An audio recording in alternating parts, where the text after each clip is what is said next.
ትርጉሙ አነበዋለሁ። ያቤጽም ከወንድሞቹ ይልቅ የተከበረ ሰው ነበረ። እናቱም በጣር የወለድኩት ስትል ስሙን ያቤጽ አለችው። ያቤጽም አቤቱ እንድትባርከኝ ግዛቴን እንድታሰፋልኝ እለምንሃለሁ፣ እጅ በኔ ላይ ትሁን፣ ከስቃይ ከጉዳት ጠብቀኝ በማለት ወደ እስራኤል አምላክ ጮኸ። እግዚአብሔርም የለመነውን ሰጠው ይላል። እንግዲህ ምንድነው የሚለው? ያቤጽ ከወንድሞቹ ይልቅ የተከበረ ሰው ነበር ይላል።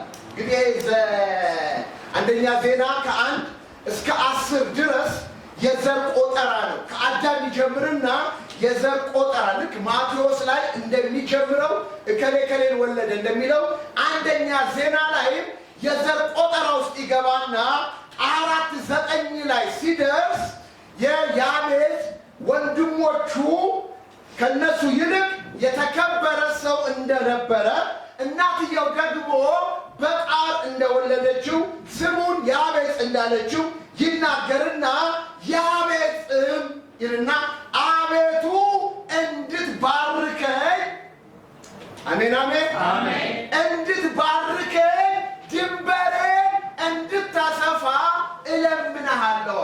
ልመናው የመስፋት የመብዛት የፍሬያማነትንና ከእንደገና የበረከትን ነው። ልመናው አጽንኦት ሰጥቶ እባክህ እንድትባርከኝ ድንበሬን እንድታሰፋ እለምንሃለሁ ይልና ሁለተኛ ደግሞ እጅ በኔ ላይ ትሁን ከስቃይና ከጉዳት ጠብቀኝ። አሜን አሜን። ስለ በረከት እና ከስቃይና ከጉዳት በእግዚአብሔር እጅ እንዲጠበቅ የጸለየው ምንድነው? ጸሎት። ወደ እስራኤል አምላክ ጮኸ። ምን ብሎ? ባርከኝ። ምን ብሎ? ግዛቴን አስፋ። ምን ብሎ? እጅ በኔ ላይ ትሁን። ምን ብሎ? ከስቃይና ከጉዳት ጠብቀን ብሎ ወደ እስራኤል አምላክ ጮኸ። እግዚአብሔርም ሰማው። የለመነውን ምን ያለውን? በሉልኝ። የለመነውን ነው የምንቀበለው። ያለመናችሁትን ያልፈለጋችሁትን ያልሻችሁትን ነገር እግዚአብሔር ወደ እናንተ ምን አያደርግም? አያመጣም። እንግዲህ ወደዚህ ሐሳብ ከመግባቴ በፊት ማወቅ ያለብን 2 አይነት በረከቶች አሉ። የመጀመሪያው መንፈሳዊ በረከት፣ ሁለተኛ ምድራዊ በረከት። መንፈሳዊ በረከት ኤፌሶን 1:3 ላይ በክርስቶስ ይልና በሰማያዊ ስፍራ በምን በመንፈሳዊ በረከት ሁሉ የባረከ የጌታችን የክርስቶስ ኢየሱስ አባትና አምላክ እግዚአብሔር ይባረክ ይላል። ስለዚህ በመንፈሳዊ ነገር ሁሉ ተባርከናል። ባርከን ብለን ምን አናደርግም? አንጸልይምም፣ አንለምንም። ምክንያቱም ይህ በረከት በክርስቶስ ኢየሱስ ተቀብለነዋል። የተቀበልነው ሰዎች አንድ ላይ አሜን ትላላችሁ። አሜን። ድገሙት እስቲ። አሜን። ድገሙት እስቲ። አሜን። የት ነው የተባረክነው? በሰማያዊ ስፍራ። በረከቱ ምንድነው? መንፈሳዊ። የተባረክነው በማን ነው? በክርስቶስ ኢየሱስ። የባረከን ማን ነው? አብ ባርኮናል። ኢየሱስ ጌታ ነው። አሜን። ጩና በሉልኝ። አሜን። ጩና በሉልኝ። አሜን። ስሙን በደል እንዴት ነው ይህ በረከት ወደኛ የመጣው ስትሉ እግዚአብሔር አብርሃምን ከከለዳን ኡር ሲጠራው 7 ተስፋ ገብቶታል። ከ7ቱ ተስፋ 4ቱ ከበረከት ጋር የተገናኘ። የመጀመሪያው እባርክሃለሁ አለ።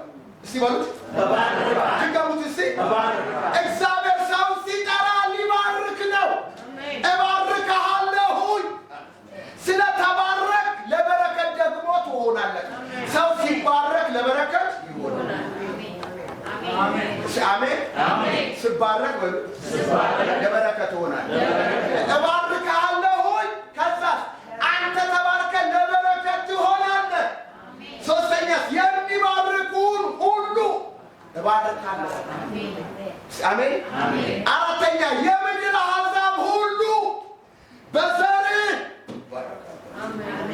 የምድሮች እግዚአብሔር የምድርን ሕዝብ ሁሉ በረከት የጠቀለለው በማን ነው? በአብርሃም ውስጥ ነው።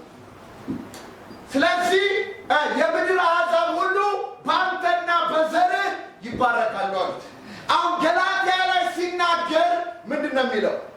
ይሄ የምድር አሕዛብ ሁሉ በዘር ይባረካሉ የሚለው የመንፈስ ተስፋ ይባላል። የምን አንድ ላይ የምን ተስፋ? ገላትያ 3:14 ላይ የመንፈስን ተስፋ እስቲ በሉት እባካችሁ። ምን ማለት ነው? አሕዛብ በአንተ ይባረካሉ የሚለው ዘፍጥረት 12 የተነገረው ይህ የመንፈስ ተስፋ እስቲ በሉት እባካችሁ። ድገሙት እስቲ። የመንፈስ ተስፋ በክርስቶስ ኢየሱስ በኩል ለአሕዛብ ይደርሳቸው ዘንድ ነው። አሁን የመንፈስ ተስፋ ለአብርሃም ተነግሮታል። አሕዛብ በዘር ይባረካሉ ተብሏል። ያ ዘር ማን ነው? ኢየሱስ ነው። እስቲ አሜን፣ እስቲ አሜን። አሁን ያ ዘር ስለ ብዙ እንደሚነገር በዘሮች አይልም፣ ስለ አንድ እንደሚነገር በዘርህ ይላል።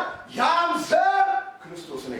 ስለዚህ የመንፈስን ተስፋ በእምነት እንድንቀበል የአብርሃም በረከት ጩና በሉት።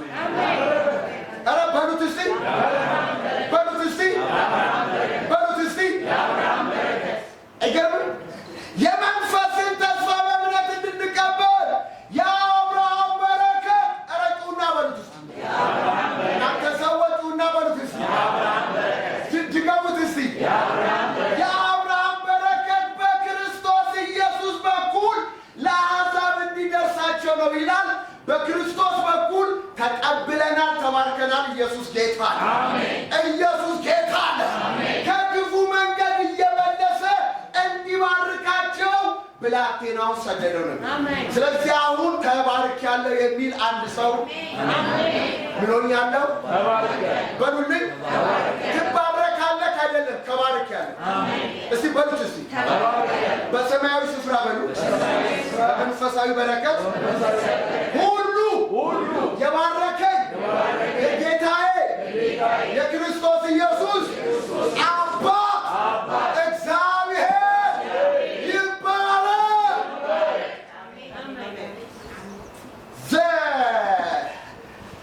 ኤፌሶን 1:17 እስከ 14 የባረከን ይባረክ። እስቲ በሉት። የባረከን ይባረክ። ድገሙት። የባረከን ይባረክ። የባረከን ይባረክ።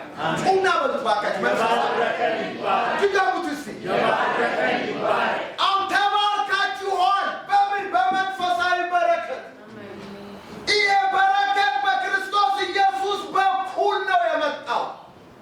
በእነ አብርሃም፣ በእነ ይስሐቅ፣ በእነ ያዕቆብ በኩል ወደ እኛ ምን አደረገ? መጣ። እሺ፣ ይሄ በረከት ሰማያዊ ነው፣ መንፈሳዊ ነው፣ በክርስቶስ ኢየሱስ ነው፣ ለአብርሃም የተነገረ ነው። ወደ እኛ ምን ያደረገው? የደረሰው ምን አይነት በረከት ነው? የዘላለም ሕይወት ያገኘንበት፣ ከእግዚአብሔር ጋር የታረቅንበት። እስቲ አሜን። ከእግዚአብሔር ጋር የታረቅንበት፣ ከሰዎች ጋር የታረቅንበት፣ የእግዚአብሔርን ሕይወት ያገኘንበት፣ የእግዚአብሔርን የመንፈስን ተስፋ በክርስቶስ ኢየሱስ ያገኘነው ይህ በረከት የዘላለም ሕይወት ነው። ይህ በረከት በምድር ስንኖር መንፈስ ቅዱስ በእኛ ውስጥ መኖሩ ነው። ይህ በረከት ሰላም ያለበት፣ ደስታ ያለበት፣ ረፍት ያለበት፣ ኃይል ያለበት፣ ጽድቅ ያለበት፣ እውነት ያለበት ነው። ኢየሱስ ጌታ ነው። ይህንን ተቀብለሃል። አሜን። ጩና በሉትስ። ጩና በሉትስ። አሁን ፍቅር ስጠኝ ተብሎ አይጸለይ። ፍቅር አብዛልኝ ብለን ጸልዮና እንጂ ፍቅር ስጠኝ አይባል። ምክንያቱም ሮሜ 5:5 ላይ የእግዚአብሔር ፍቅር በልባችን ስለፈሰሰ ተስፋ አናፍርም። አሜን። እግዚአብሔር የፍቅርን የኃይልን መንፈስ ሰጠን እንጂ የፍርሃትን መንፈስ። የፍቅር መንፈስ ተሰጥቶሃል፣ ሰላም ተሰጥቶሃል፣ ደስታ ተሰጥቶሃል፣ ረፍት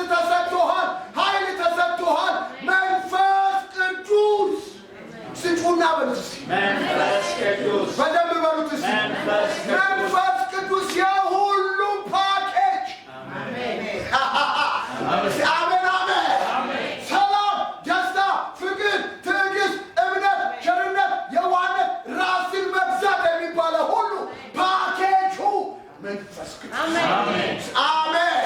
ለአንዱ መንፈስ ለእያንዳንዱ ጥበብን፣ እውቀትን፣ ኃይልን፣ ትንቢትን፣ ታምርን፣ ፈውስን እያደለ ይሰጣል የተባለው ያ መንፈስ በውስጣችን አለ። ኢየሱስ ጌታ ነው። እስቲ አሜን በሉ። ድገሙት እስቲ። ድገሙት እስቲ። አሁን ያረፍን ሰው ነን። አሜን አሜን አሜን። በቃ እናንተ ደካሞች ሸክም የከበዳችሁ ኑ እኔ አሳርፋችኋለሁኝ፣ ለነፍሳችሁም ዕረፍት እሰጣለሁ። ላርፍ ተጠርቻለሁኝ፣ አርፌያለሁ። አሜን አሜን። አርፌያለሁ አይደል? በጥላው ተቀምጫለሁ። በቃ አርፈናል። አሜን አርፈናል። ድገሙት። ጌታ የጠራን ያሳርፍ ነው። ይህ ዕረፍት ሰማያዊ ነው።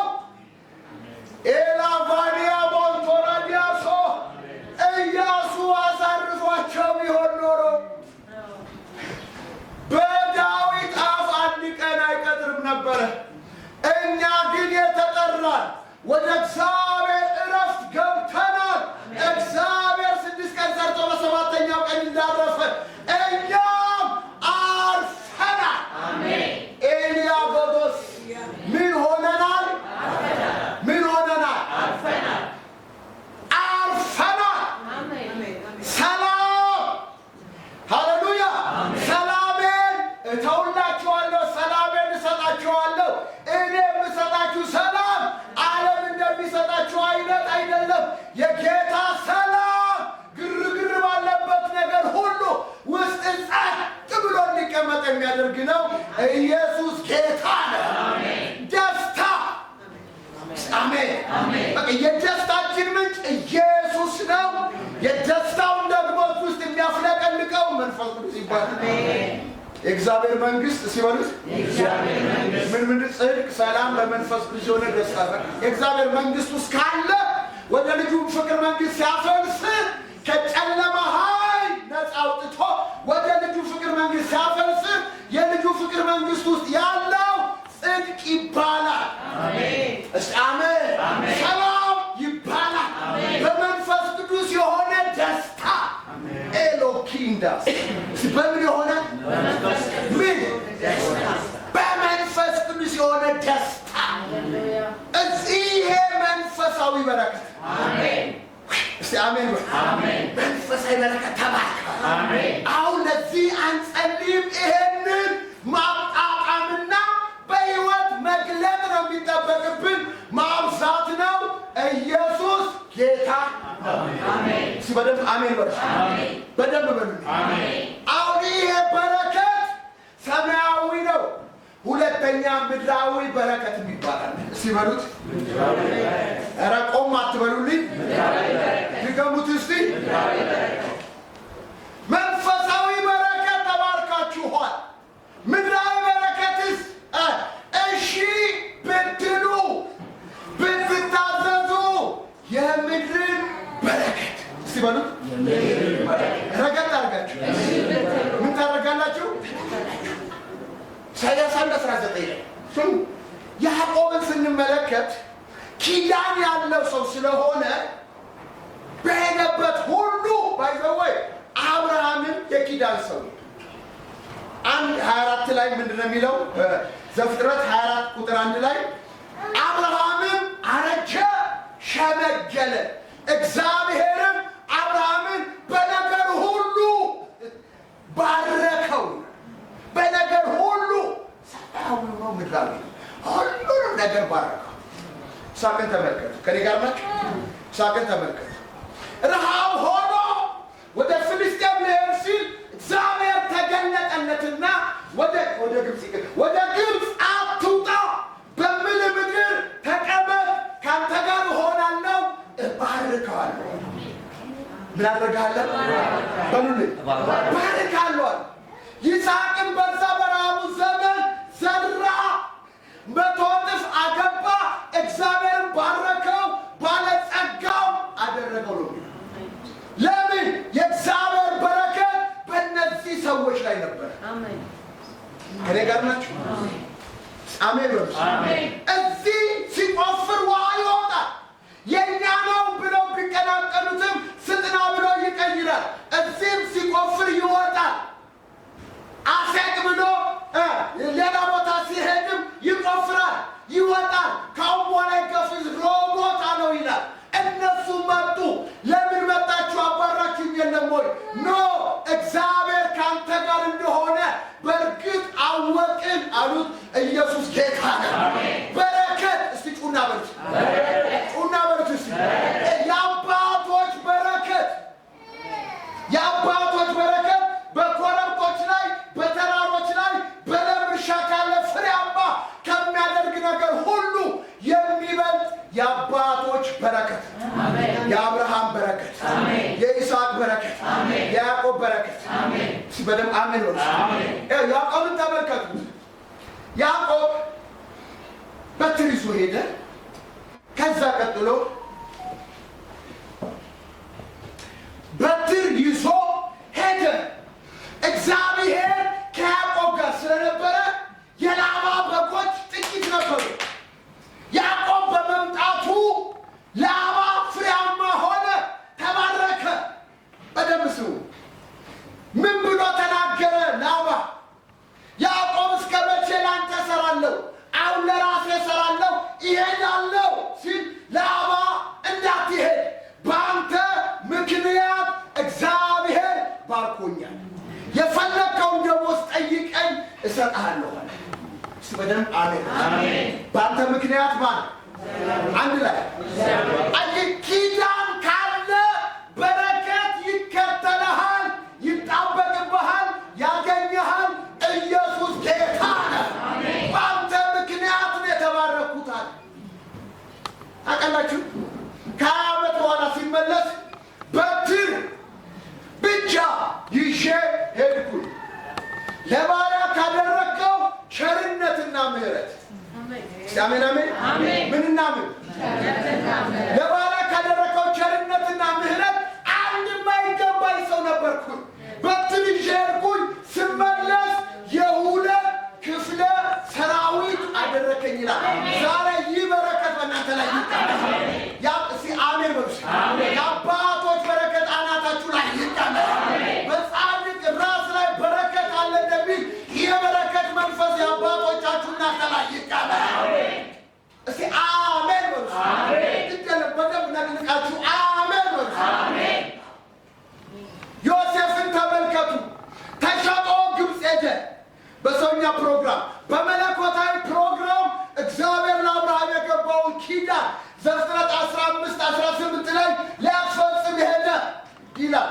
እግዚአብሔር በዮሴፍ ምክንያት የጲጢፋራን ቤት ባረከው። አሜን አሜን። በረከቱም በውስጥም በውጭም ነበር። አንተ ግዴለም እርገጡና ኮቴ ደረቅ አይደለው። ኮቴ ለእርጥብ ነው የሚበሉት።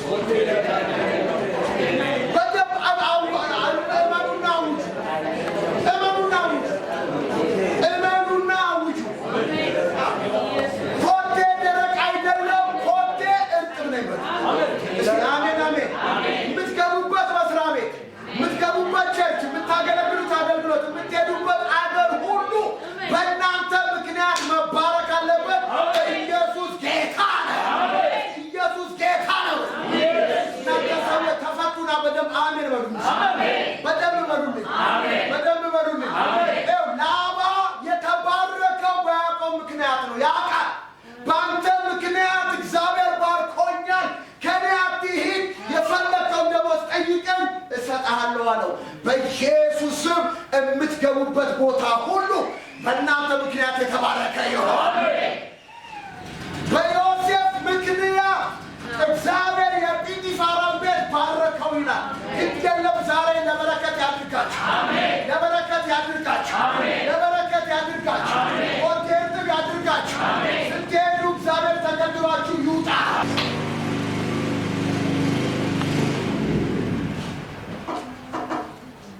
እግዚአብሔር አምላክ ይባረክ።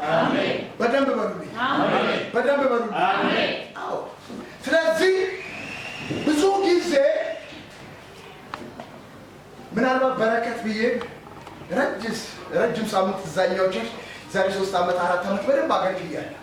ግን አሁን በምድራችን ጽንፍ አለ። አሁን አብዛኛው የተነሱ ቸርቾች ብልጽግና በረከት ብልጽግና ይላሉ። ስለ ብልጽግና ስለ በረከት ሚስጥሩንና ምንጩን አያገኙም። በማጭበርበር በማታለል የሰው ኪስ እየዘረፉ ብልጽግና ሲባል አሁን እዚህ ቸርችም እንደው የበፊቶቹ ቸርችም ብልጽግና ከተባለ ከዛ ጋር ተነካካው ከዛ ጋር ኖ መነካካትም አይደለም። እግዚአብሔር የበረከት አምላክ ነው። አሜን። እግዚአብሔር የበረከት አምላክ ነው። እግዚአብሔር የበረከት አምላክ ድገሙት እስቲ። እግዚአብሔር የበረከት አምላክ ዛሬ ከኛ ላይ የሚገፋው ነገር አለ፣ የሚጨምርብን ነገር አለ። ኢየሱስ ጌታ። አሜን። ያዕቆብ 1:17 ላይ ምንድን ነው የሚለው? በጎ ስጦታ ሁሉ ፍጹም በረከት ሁሉ ከብርሃናት አባት ከእግዚአብሔር ዘንድ ይወርዳሉ። ስለዚህ ሲናገር በመዞር የተደረገ ጥላ ከሌለበት መለወጥ ከሌለበት ከእግዚአብሔር ዘንድ ይወርዳሉ ይላል። ስለዚህ በጎ ስጦታ ሁሉ እስቲ በሉት፣ በጎ ስጦታ ሁሉ ድገሙት፣ በጎ ስጦታ ሁሉ ፍጹም በረከት ሁሉ ከብርሃናት አባት ከላይ ይወርዳል። የፍጹም በረከት የፍጹም ስጦታ ባለቤት እግዚአብሔር እንጂ ሰይጣን ከላይ እንዲሰጥ ከላይ እንዲሞላብህ መለመን መጠየቅ መብት ነው። ከላይ እንዳይሰጥ አለመጠየቅ አለመፈለግ መብት ነው። ከጠየቅ ታገኛለህ፣ ካልጠየቅ አታገኝ። ከላይ ካልተሰጠው ማንም ሊቀበል አይችልም ይላል። ስለዚህ ያዕቆብ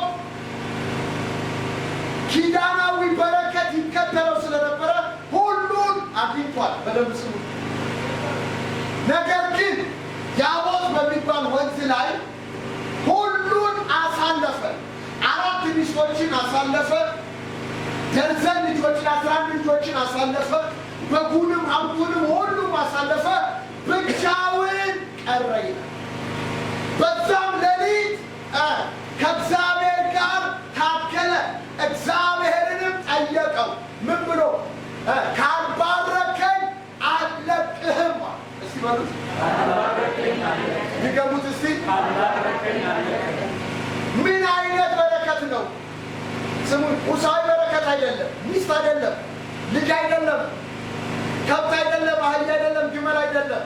ለኤሳው እጅ መንሻ የሰጠው 200 ፍየል፣ 200 በግ፣ 200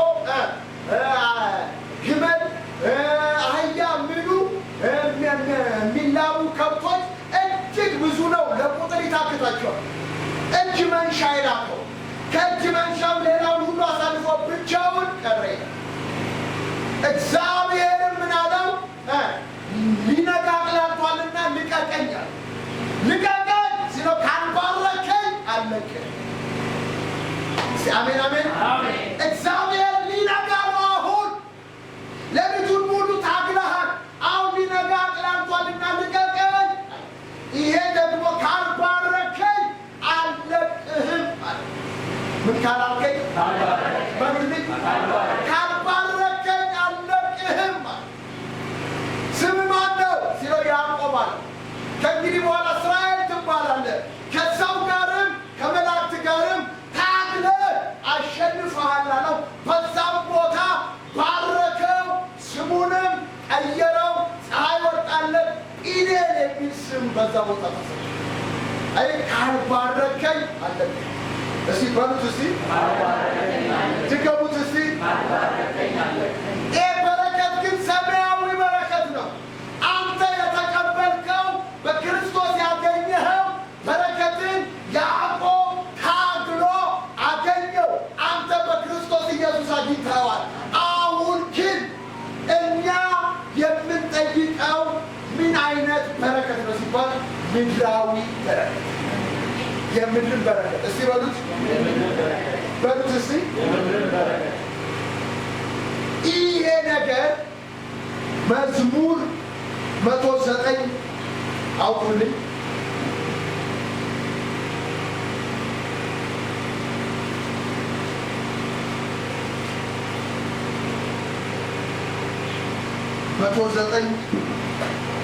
ቁጥር 17 ላይ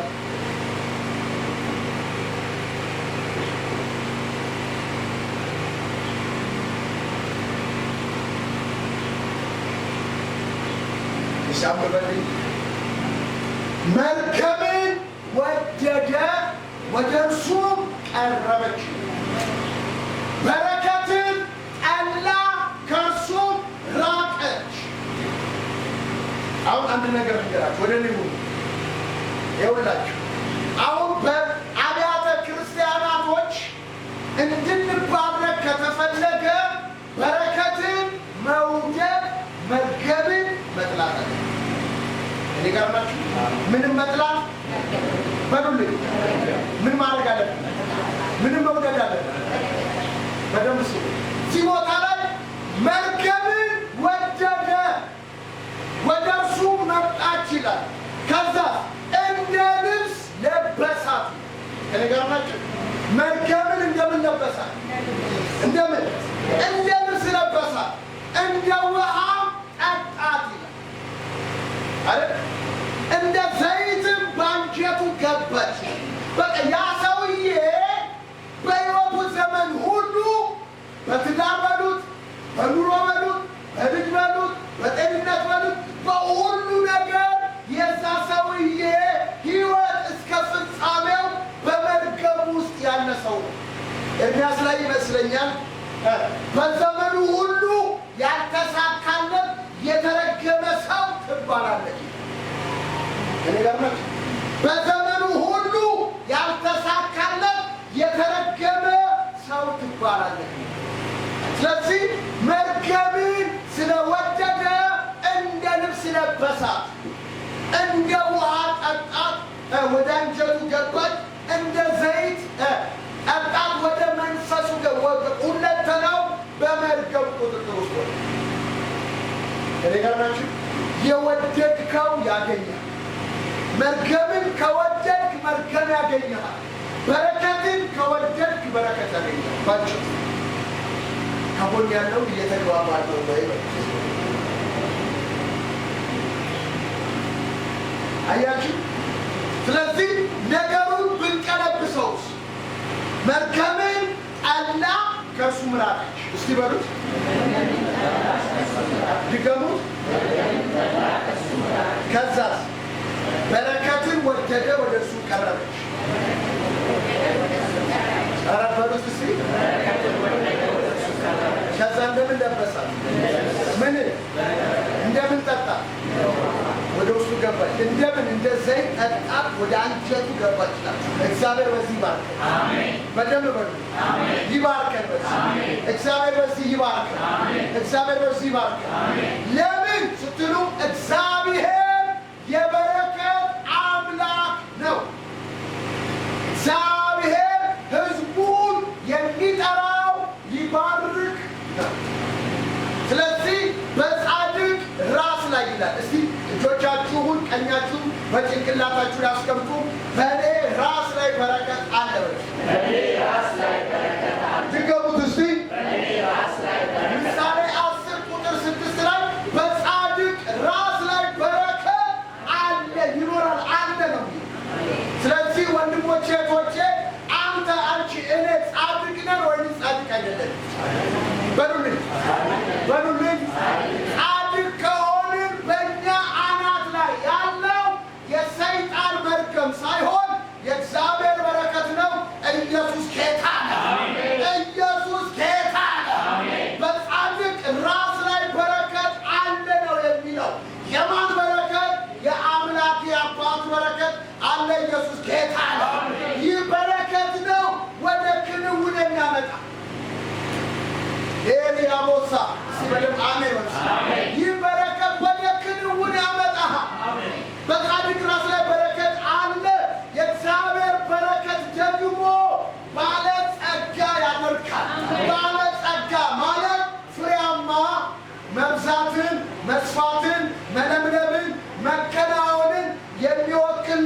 በጌታ በኢየሱስ ይሆንልን። በጌታ በኢየሱስ ይሆንልን። በዚህ መንፈስ እግዚአብሔር ይባርክ። በደንብ በሉልኝ። ስለዚህ ወገኖቼ ጨርሻለሁ። አንድ እውነት ልንገራችሁ። ምድራዊ በረከት ሲበሉት ምድራዊ በረከት ድገሙት እስቲ። እንድንበላ እግዚአብሔር ጠርቶናል። ቆይ መጀመሪያ ራሱ እግዚአብሔር ሰውን ሲፈጥር ዘፍጥረት ላይ ምንድን ነው ያለው? በሰማይ ያሉ ወፎችን፣ በምድር ያሉ እንስሳቶችን፣ በባህር ያሉ ዓሣዎችን፣ ምድርን ሁሉ ግዙ ነው።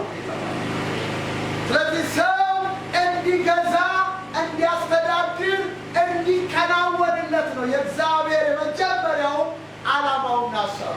ከዚህ ሀሳብና ክብር ያጎደለው ጠላት ነው። በክርስቶስ ኢየሱስ እግዚአብሔር መለሰ። ስለዚህ እሺ ብትሉ ብትታዘዙ የምድርን በረከት ትበላላችሁ። ሲበሉት እሺ ብትሉ ብትታዘዙ የምድርን በረከት ትበላላችሁ። ይገሙት እሺ ብትሉ ብትታዘዙ የምድርን በረከት ትበላላችሁ። የምድር በረከቶችን እንዴት እናገኛለን? ሶስት መርሆችን ሰጥቼ እጨርሳለሁ።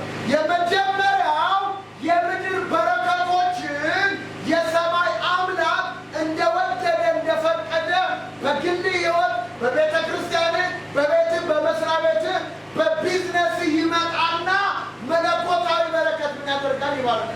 መለኮታዊ በረከት ምን አይነት ነው? መለኮታዊ በረከት ለምሳሌ ቀኑን ሙሉ ከሱ ጋር ውለው ሊሄዱ ሲሉ ሸኛቸው ሲሉ ደቀ መዛሙርቶቹ ነው መሄድ አያስፈልግም፣ እዚሁ ይቀመጡ አለ። በእጃችሁ ምን አለ ሲል 2 ዓሣ 5 እንጀራ አምጡ አለ። ያንን ባርኮ ለ5000 ሕዝብ አጥግቦ 12 መሶብ መነሳት፣ ይህ መለኮታዊ በረከት ይባላል። ከእንደገና ተመልከቱ። ያቺ ሴትዮ አባለ እግዚአብሔር የሚፈራን ልጆቼ ባለዕዳ ሊወስዳቸው ሲል ቤትሽ ምን አለ? የዘይት ማሰሮ አለ። ያለውን ሁሉ ሰብስበሽ አምጪና ወደ ጓዳ አስገቢ፣ አታሳንሽ ይሆናል። ምን አላት? በሉልኝ። የእግዚአብሔር በረከት ባለጸጋ የሚያደርግ ስለሆነ የሚሰፋ የሚትረፈረፍ ስለሆነ በሰፈር ያለው ማድጋ ሁሉ ሰብስበሽ አምጪ፣ አታሳንሽ አላት። ከዛ አስገቡ፣ በር ዘጉ። ዘይቱ ይፈስ ነበር ይላል። እነሱ ከማድጋ ማድጋ ሲለውጡ አምጡ ሲል የባዶ ማሰሮ የለም፣ ሁሉም ሞላ ይላል። ዘይቱም ቆመ። አሜን አሜን። በደንብ በሉልኝ፣ በደንብ በሉልኝ። ይህ መለኮታዊ በረከት ይባላል። አንድ የአህያ ጭንቅላት 50 ብር፣ አንድ የዶሮ ኩስ 5 ብር በሚሸጥበት ጊዜ እግዚአብሔር ነገ በዚህ ከተማ አንድ መልካም ዱቄት በ1 ሰቅል ይሸመታል ሲል የሰማይ መስኮት ተከፍቶ ስንዴ ቢወርድ ይሆናል አለ። በዓይነት ያለ ነገር ግን አትበላም አለ። እግዚአብሔር ያደረገው በ4 ለምጻሞች በተጠሉ ከሰፈር ውጪ ተራራ ላይ ባሉ በ4 ለምጻሞች እግዚአብሔር ወደ እስራኤል ብንገባ ረሃቡን ሞታለን፣ ወደ ሶርያ መንደር እንሂድ ሲሉ እግዚአብሔር ቦታቸውን አከበደው። እስራኤሎች ቀጥረው መጡብን ብለው ጥለው ሄዱ። በሉ፣ ጠጡ፣ ጠገቡ፣ ቀበሩ። ምን አሉ? ኖ ከመቅበርም ከመብላትም ከመጣጣትም ያልፋል። ስለዚህ ይሄ የምስራች ነው፣ እኛ ብቻ ብንበላው ጥሩ አይደለም፣ ሄደን እንገራሉ። ለንጉሱ ሲነግሩት ጠርጣራ ስለነበረ ኖ እኛ ልሞት ስለሆነ ልንበላ ስንሄድ ተደብቀው ሊመቱ ነዋል።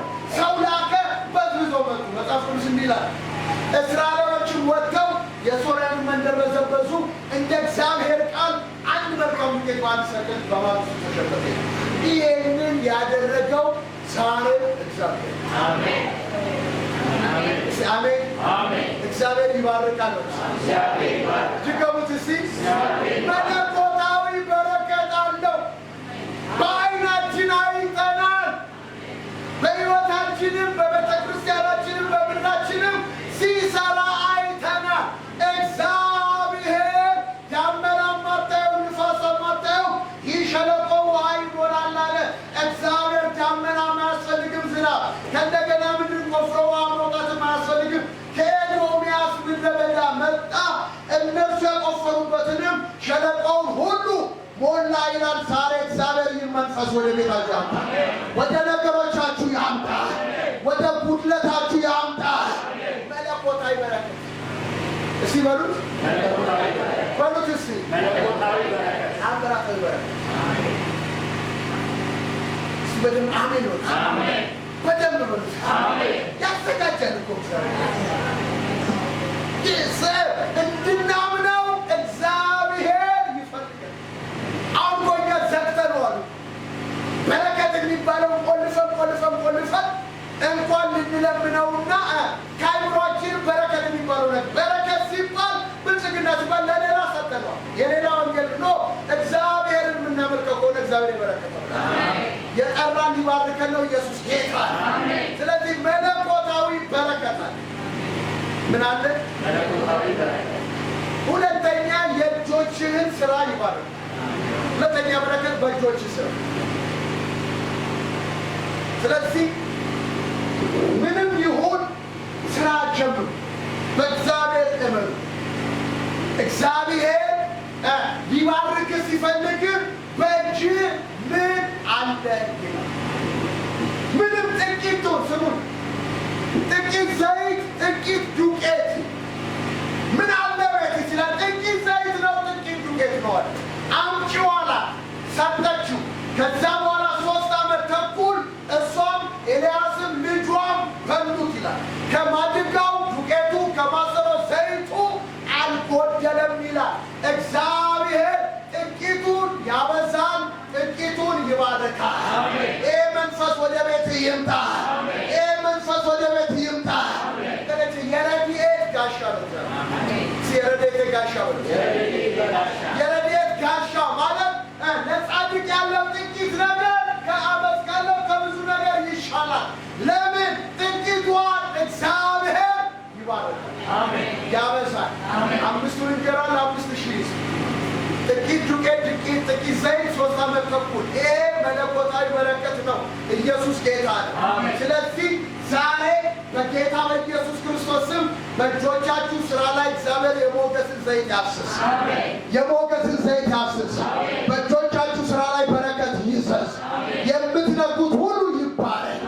አብርሃም በስራው እንደተባረከ፣ ይስሐቅ ዘርቶ እንደተባረከ፣ ዮሴፍ ሰርቶ እንደተባረከ፣ ያዕቆብ እረኛ ሆኖ እንደተባረከ በተሰማራችሁበት መስክ ሁሉ እግዚአብሔር በረከት ይዘዝላችሁ። እግዚአብሔር በረከቱን ወደ ቤታችሁ ያግባላችሁ። በኢየሱስም ያግባላችሁ። በኢየሱስም ያግባላችሁ። ነገራችሁ የሰፋ ይሆን። ነገራችሁ የሰፋ ይሆን። መስፋትን እግዚአብሔር ያምጣላችሁ። ፍሬያማነትን እግዚአብሔር ያምጣላችሁ። መከናወንን እግዚአብሔር ያምጣላችሁ። ዛሬ በጌታ በኢየሱስ ስም አይምሯችሁ ውስጥ ያለው የትኛው መጋረጃ ለቆ ይሄድ። በኢየሱስ ለቆ ይሄድ። በኢየሱስ ለቆ ይሄድ። እግዚአብሔር ሆይ በሉት፣ እንድትባርከኝ፣ ነገሬን እንድታሰፋ፣ ድንበሬን እንድታሰፋ እለምንሃለሁ። ዛሬ ይባርካችሁ። ዛሬ ይባርካችሁ። በእጆቻችሁ ስራ ይባርካችሁ። በስራችሁ ይባርካችሁ። በጓዳችሁ ይባርካችሁ። ባላችሁ ነገር ይባርካችሁ። እውነት ከጉድለት እግዚአብሔር ያውጣል። በደንብ አሜን በሉ። ዛሬ መሰበር የሚገባው ቀንበር ይሰበር። ዛሬ የተገዳደረ ቀንበር ይሰበር። ዛሬ ይሰበር። እስቲ ውስንነት ይሰበር በሉ። ድገሙት እስቲ፣ ድገሙት እስቲ። እውነት ይስበረው። ስሙኝ፣ አንዴ ተመልከቱ። መጽሐፍ ቅዱስ ሲናገር ምን ይላል? ይህ ስሙ። እግዚአብሔር እኮ የማያይ ይመስለናል እንጂ እኮ እግዚአብሔር በቃሉ ምን አለ? ቡሃቃህን አይደል? ቡሃቃህን፣ ሌማትህን፣ የማህፀንሽን ፍሬ፣ የወገብን ፍሬ፣ መውጣት መግባትህን፣ እርሻህን፣ ከብትህን ሁሉ እባርካለሁ። እኛንን እኮ የሆነ መንፈሳዊ ነገር ሆነ አጥበን ይሄ ነገር ሲነሳ ልክ እንደዚህ እንሰራለን። ኖ እንደዛ አይደለም። ወንድ እንደዛ አይደለም። እግዚአብሔር ያበዝ እንድትባርከን፣ ድንበሬን እንድታሰፋ። በደንብ አሜን በሉ። በደንብ በሉ። በኪራይ ቤት ከምንሰቃይ የራሳችን ቤት ከሚኖረን